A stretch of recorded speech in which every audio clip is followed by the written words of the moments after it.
ဇလန်လေးရဲ့အစမှာတော့ကောင်မလေးတယောက်ကရေကိုင်းနားမှာလာအောင်ငိုနေအောင်ချီရိုဆိုတဲ့ကောင်လေးကချောင်းကြည့်နေပါတယ်ချီရိုကဇုံမီကားတွေကိုလုံကျိုင်းနဲ့တတ်တဲ့လူဖြစ်ပြီးတော့ငယ်ငယ်ကနေကလည်းဇုံမီကောင်မလေးနဲ့ချစ်ဇလန်နဲ့စိတ်ကူးအမြဲရှင်နေပ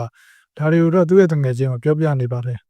တငယ်ချင်းတွေကလည်းမပြတ်နိုင်ဘူးလို့ပြောနေကြပြီးတော့ချီရိုကလည်းသူ့ကိုယ်သူနားမလည်နိုင်ဘူးဖြစ်နေပါတယ်ချီရိုကဆိုဖျားเจ้าမှာနေပြီးတော့ဖျားเจ้าမှာတော့ဂျိုကိုဆိုတဲ့ချီရိုရဲ့အဖိုးရဲ့ဖျားเจ้าကိုအုပ်ချုပ်တဲ့ချီရိုအဖေရဲ့12နှစ်အရွယ်မီယိုလို့ခေါ်တဲ့ချီရိုရဲ့ညီမလေးရဲ့လမ်းပြောက်လာပြီးတော့ဖုန်းเจ้าမှာလာနေတဲ့ဘာပုံဆိုတဲ့ကြောင်လေးတစ်ကောင်လည်းရှိပါတယ်။တနေ့မှာတော့ဘာပုံဆိုတဲ့ကြောင်လေးကကားတိုက်ခံရပြီးတော့ဆုံးသွားပါတယ်။ချီတော်လည်းသူ့ရဲ့မိသားစုဝင်လို့ဖြစ်နေတဲ့ကြောင်လေးဆုံးသွားရတော့ကြောင်လုံးစိတ်မကောင်းဖြစ်နေပါတယ်။ညရောက်တဲ့အခါမှာတော့ချီတော်ကတေယာမပြန်ရှင်လာတဲ့နီလန်ရေးထားတဲ့စာအုပ်ကိုယူပြီးတော့ဘာပုံဆိုတဲ့ကြောင်လေးကိုတတ်သွင်းလို့တိုက်ပြက်ကြီးစီကိုစပိန်ကရောက်လာခဲ့ပါတယ်။တိုက်ပြက်ကြီးထဲမှာချီတော်စိတ်ဖော်နေတဲ့အချိန်မှာပဲကောင်မလေးတယောက်ရဲ့အော်တန်ကိုကြားလိုက်ရပါတယ်။နောက်တနေ့မနက်မှာတော့ချီတူရဲ့တငယ်ချင်းကစံခါဆိုတဲ့ထက်တန်းကျောင်းကောင်မလေးတွေရဲ့အကြောင်းကိုပြောပြနေပြီးတော့သူတို့ကျောင်းနဲ့ရှင်လုံးဝကွာခြားလုံးပြီးတော့ကြားထဲမှာလည်းမြေတစ်ခုချားနေပါသေးရဲ့စံခါကျောင်းကောင်မလေးကတော်လာပြီးတော့အဲ့ဒီနေရာမှာအရန်လှပလုံးနဲ့အနက်ရောင်စပင်ရှင်တဲ့စံခါမင်းကလေးသေးစံကျောင်းကြီးရဲ့တမီစံခါရီရန်ဆိုတဲ့ကောင်မလေးရဲ့အကြောင်းကိုချီတူပြောပြနေပါတယ်ဒါပေမဲ့လည်းဖောက်ကောင်လည်းပြီးတော့ကျန်တာဘာမှဆက်မဝင်စားရဲ့ချီတို့သူ့တငယ်ချင်းဖြစ်သူကဒေါသထွက်နေပါတယ်ဒီလိုနဲ့နောက်နေ့မှာတော့ဖះเจ้าကိုရန်ကိုဆိုတဲ့စော်လီရောက်လာပြီးတော့ဒါနဲ့ချီရိုလို့မေးလိုက်ပါတယ်ချီရိုဖေကတော့ချီရိုကဘာပုံဆိုတဲ့ကြောင်လေးဆုံးသွားပြီးတော့စိတ်တိကပ်ပြီးတော့ခန်းထဲမှာနေကြောင်းပြောပြလိုက်ပါဒီလိုနဲ့စော်လေးကခန်းထဲကိုဝင်ပြီးတော့ချီရိုနှိုးလိုက်ပါတယ်စော်လေးကချီရိုစီကငားထားတဲ့ဇုံမိခွေကိုပြန်ပေးလိုက်ပါတယ်မိနေတဲ့ချီရိုကိုလည်းဆုံးမနေပြီးတော့ချီရိုကတော့ပထမနှစ်ကစံကာဘက်ကိုတိလာဆိုပြီးတော့စော်လေးကိုမေးလိုက်ပါတယ်စော်လေးကလည်းကျောင်းကြီးရဲ့သမီးလိုပဲတိထားပြီးတော့ကျန်တာသူမှလည်းဘာမှမသိကြအောင်ပြောပြလိုက်ပါဒါနဲ့ဘာပုံဆိုတဲ့ကြောင်လေးတိလို့စိတ်ထိခိုက်မဲ့ထင်တယ်အခုတော့သူမကိုကောင်မလေးကြောင်နေမေးနေချီတို့ရှယ်ကိုစုံမနေပါစော်လေးကလည်းပြန်ကန်နီးမှာတော့သူမအိမ်လာခဲ့ဖို့နဲ့ပိန်လိုင်းအမအထူးဝန်ဆောင်မှုပေးမှာပါဆိုပြီးတော့ထားလေးပေးသွားပါသေးရဲ့စော်လေးရဲ့နာမည်ကတော့စာအုပ်ကြီးဗန်ကိုဖြစ်ပြီးတော့တူကူပြောင်းလာတဲ့ချီလို့ရမှာဝမ်ကွက်လည်းဖြစ်ပါတယ်စော်လေးကအိမ်ပြန်လမ်းမှာတော့ဆန်ခါရက်ဆိုပြီးတော့ရေရွတ်လိုက်ပါသေးရဲ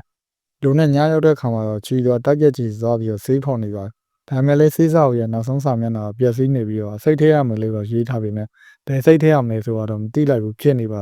ါလူနဲ့စိတ်ပင်တွေထည့်ပြီးတော့စမ်းသပ်နေနေဒီပတ်မှမြန်ကြောင်လေးကိုမြေမြုပ်ပြတ်တော့မှာပါလူနဲ့ခြေတံကြားလို့ထွက်ကြည့်လိုက်တဲ့ချိန်မှာဖန်တန်းစားရှော်လေးဖြစ်နေပါတယ်ရှော်ဒီလေးကသူကဘာလို့စံခါမိသားစုဝင်မှာမွေးဖွားလာပြီးတော့ဘာကြောင့်လွတ်လပ်မနေရလဲဘာကြောင့်သူမအဖေကသူမမွေးနေ့ရောက်တိုင်းသူမရဲ့ရွှေရောက်မှုကိုမှတ်တမ်းတင်ဖို့အတွက်ဝေဗလာနဲ့ဓာတ်ပုံတွေရိုက်ပေးနေရလဲအားလုံးရက်စေချင်တယ်ရက်လိုက်ပါတော့ဆိုပြီးရင်ဖွင့်နေပါတယ်ဒါတွေကိုတော့ချီတော့ကြားတော့ပါတယ်အန်အောင်လုံးသူ့ရဲ့လက်ထက်ကချွေဘူးတောင်လွှတ်ချလိုက်မိပါတယ်စော်လေးကဒါကိုတွေ့သွားပြီးတော့နှစ်ယောက်လုံးရှက်နေကြပါတယ်စော်လေးကကျေးဇူးပြုပြီးတော့ဒီကိစ္စကိုဘယ်သူမှမပြောပါနဲ့သူမဘာမှဆိုလုပ်ပေးပါမယ်ဆိုပြီးတော့ချီတို့ပြောလိုက်ပါတယ်စော်လေးကလည်းသူသေးချင်ကြောင်းနဲ့သူသေးပြီးသွားရင်လူသားမဟုတ်ခွင့်နဲ့ပြန်လည်ရှင်တန်ခြင်းကြောင်းရင်ဖွင့်နေပါတယ်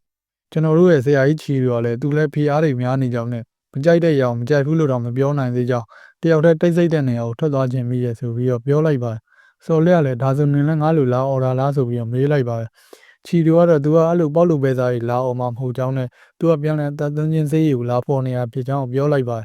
စော်လေးကလည်းအဟောသွားပြီးတော့ဒီလိုယာမျိုးတကယ်ရှိရလားဆိုပြီးတော့မေးလိုက်ပါတယ်ချီတို့ကလည်းဒီလိုယာမျိုးတကယ်ရှိရဲ့ဒါမဲ့လည်းပြန်လဲတတ်သွင်းနိုင်ငယ်အောင်ဇုံမီလိုပဲဖြစ်နေပါဆိုပြီးတော့ပြန်ရှင်းပြလိုက်ပါတယ်ဒါမဲ့လည်းချီတို့ကဘာပုံဆိုတဲ့ကြောင်လေးလမ်းလျှောက်တာကိုနောက်တစ်ချိန်မြင်ကျင်မိပြီးတော့သူ့ကိုယ်သူလည်းတကူကောင်းဆန်နေကြောင်းနဲ့ဘာပုံလည်းဖျားပေးနေတယ်လို့ဖြစ်နေပြီးတော့တရားကိုလည်းဘာပုံမကြိုက်တော့ဘူးလို့ထင်နေပါတယ်စော်လေးကလည်းအဲ့လိုတွေးတာမှန်မှန်ကြောင်းနဲ့ဘာပုံကလည်းနင်းကိုပြန်တွေ့ချင်မှာပါဆိုပြီးတော့ပြောလိုက်ပါတယ်ဒါမှလည်းချီတော့သူဒါကိုအောင်မြင်အောင်လုပ်နိုင်ပါမလားတော့မသေးကြသေးကြောင်းပြောလိုက်ပါတယ်စော်လေးကသူကူညီမဲ့ဖြစ်ကြောင်းနဲ့သူမအမြဲတမ်းတလိပ်ဆန်လေးနဲ့ချစ်ခင်ကစားချင်တာဖြစ်ပြီးတော့စီကံကြီးလုံးနဲ့သူမအဖေကြောင့်တလိပ်ဆန်လေးတွေမွေးလို့မရကြောင်းပြောပြနေပါတယ်အဲ့ဒီချိန်မှာချီတော့ခုနကမင်းငါ့ကိုဘောင်းဆွေလုပ်ပေးမယ်ဆိုပြီးတော့ပြောခဲ့တယ်မလားဒါဆိုရင်မင်းကသေပြီးတော့လူကြောင့်မဟုတ်တဲ့ဘဝနဲ့ပြန်လဲရှင်းပြန်နေမလားဒါဆိုဒီစိတ်ရစမ်းတက်ခံလုပ်ပြီးတော့ဇမီးဖြစ်လာပေးပါဆိုပြီးတော့စော်လေးကိုနောက်လိုက်ပါတယ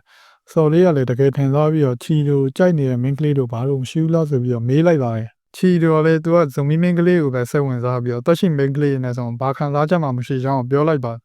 စော်လေးကလည်းသူမသာဇမီးဖြစ်လာခဲ့ရင်ချီတို့ကသူမကိုတောင်းယူမှမလားဆိုပြီးတော့မေးလိုက်ပါတယ်ဒီလိုနဲ့စော်လေးကမနှက်ပြန်လဲဒီလိုလာအောင်မှမလားဆိုပြီးမေးပြီးတော့အိမ်ပြန်သွားပါတော့တယ်ချီတို့ကတော့အတွေးတွေနဲ့ကြံခဲ့ပါတော့တယ်